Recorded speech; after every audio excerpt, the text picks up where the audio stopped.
হিসাবে নতুন কথা এটা কম এতিয়া মেট্ৰিকৰ ৰিজাল্ট দিব কোন তাৰিখে দিব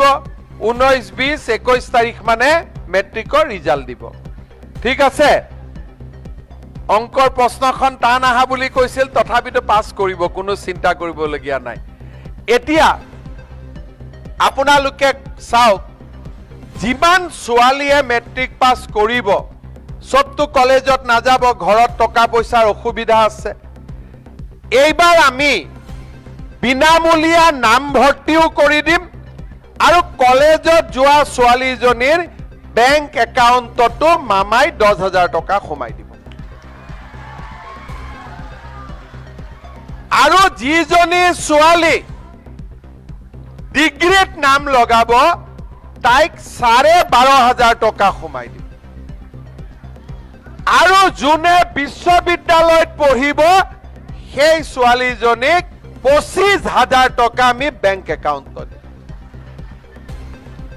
তাৰ মানে কি হ'ব ছোৱালীৰ পঢ়াৰ দায়িত্ব মামাই ল'ব লৰাৰ পঢ়াৰ দায়িত্ব দেউতাক মাকে ল'ব হ'ব নে লৰাটোৰ ময়ে ল'ব লাগিব মই আকৌ লৰাকেইটাৰ পুলিচ চাকৰি দায়িত্বটোহে লৈ আছিলো যে জুলাইত দৌৰক বুলি সিহঁতি হয়নে নহয় কি বাটা কি কৈ আছ তহঁতক দিব লাগিব তহঁতক বুলেটে দিব লাগিব ছোৱালীক স্কুটি দি তোক বুলেট দিব লাগিব ৰহ তহঁতি আকৌ বুলেট দিলে পিছত ছোৱালীহে উঠাবি মা দেউতাকতো নুঠাও যি লৰাই কবি যে আমাৰ বুলেটৰ পিছত আমাৰ মা উঠিব ই বুলেট পাব কিন্তু কোনে উঠাব মাক উঠাব নেকি হা উঠাব তেনে কৈ আছ আজিয়ে উঠাম বুলি ক'লে ছোৱালী আজিয়ে এৰি দিব গৈ পেলাই তহঁতক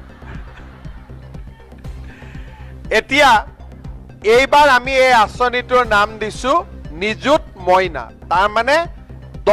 1 নিযুত মানে 10 লাখ 10 লাখ ছোৱালীক পঢ়াৰ খৰচ এইবাৰ চৰকাৰে দিব 10 লাখ ছোৱালী পঢ়াৰ খৰচ চৰকাৰে দিব